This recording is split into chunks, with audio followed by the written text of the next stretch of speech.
kan, macam mana kita nak menangani masalah inflasi ini apabila berlakunya kenaikan harga yang mendadak, terutamanya makanan, adalah kita sebagai pengguna, kita kena tahu apa perbelanjaan yang kita keluarkan. Kita kena aware dengan perbelanjaan kita setiap hari, apa yang kita belanjakan. Kalau kita hanya membeli tanpa memeriksa dahulu harga sesuatu barang tersebut, main beli sahaja, dan ini yang menyebabkan harga barang itu boleh naik disebabkan kita tidak cakna dengan perbelanjaan kita.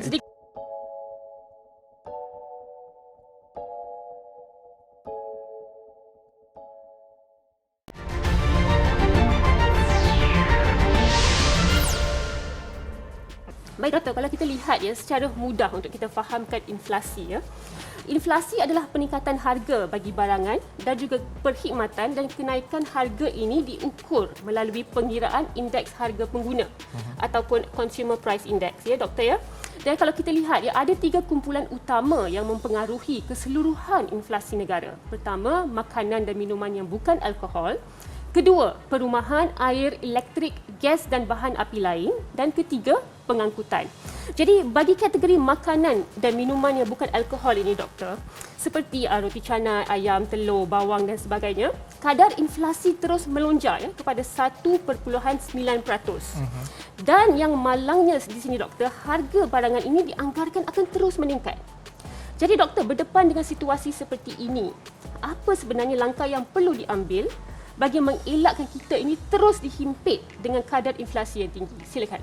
Alright, terima kasih di atas soalan yang diajukan. Bagi saya, kita kena faham dulu kenapa inflasi ini terjadi. Okay?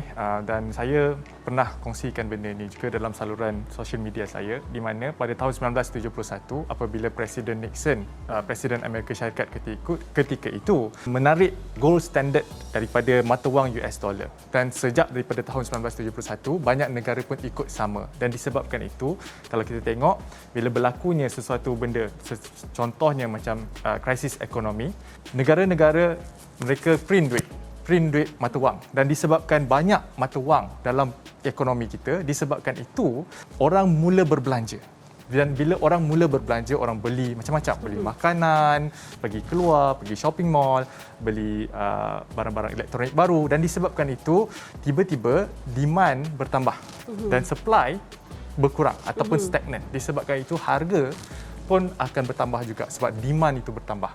So, kalau kita fahami benda ini, kan, macam mana kita nak menangani masalah inflasi ini apabila berlakunya kenaikan harga yang mendadak, terutamanya makanan, adalah kita sebagai pengguna, kita kena tahu apa perbelanjaan yang kita keluarkan. Kita kena aware dengan perbelanjaan kita setiap hari, apa yang kita belanjakan. Kalau kita hanya membeli tanpa memeriksa dahulu harga sesuatu barang tersebut, main beli sahaja, dan ini yang menyebabkan harga barang itu boleh naik disebabkan kita tidak cakna dengan perbelanjaan kita. Jadi kita harus tahu di manakah kemahuan dan juga di manakah kehendak ya doktor ya. Betul, di mana keperluan dan di mananya kehendak. Yes, betul. Dan kalau kita lihat di sini seperti yang doktor terangkan tadi ya, kenaikan harga atau inflasi ini amat berkait rapat dengan faktor permintaan daripada pengguna ya doktor ya.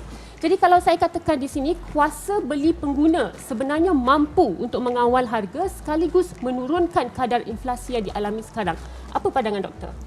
Pandangan saya, betul, kalau kita sebagai pengguna, kita betul-betul cakna dengan setiap perbelanjaan kita, terutamanya barang-barang dapur, barang-barang rumah, dan apabila kita membeli misalnya beras ke ataupun sayur-sayuran, daging, ikan, ayam dan sebagainya, kita beli apa yang kita perlu rather than kita beli apa yang kita mampu. Berlakunya juga inflasi sebab apa? Sebab demand ataupun permintaan itu tinggi daripada apa yang peniaga ini boleh mampu supply itu.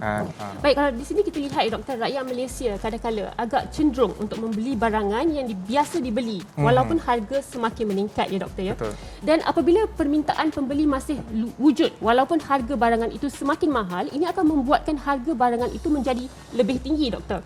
Jadi dalam situasi seperti ini, bagaimana pembeli boleh menjadi seorang pembeli yang bijak supaya inflasi ini boleh kita kawal? Macam saya sendiri, apabila saya membeli sesuatu barang itu, apa yang saya buat, saya memang betul-betul bukan saya lah yang beli barang, biasanya isteri saya, tapi isteri saya memang betul-betul ambil perhatian harga barang tersebut. Kalau boleh, kan, kadang-kadang benda ni orang main ambil saja apa saja barang brand yang mereka suka, tetapi sebenarnya dalam banyak-banyak barang keperluan dekat dalam pasar raya besar, ada banyak jenama dan betul. tak semuanya. Contohnya ada jenama yang murah, ada jenama yang mampu milik, yang kita mampu beli. So kita beli barang-barang yang lebih murah. Saya bagi contoh, ada beras harga RM30 untuk 10 kilo, satu lagi beras harga RM20 10 kilo. Anda nak pilih yang mana satu? Kalau kita pilih yang lebih murah, kalau kita jadikan itu sebagai tabiat dan pada akhir bulan kita akan ada banyak duit lebihan.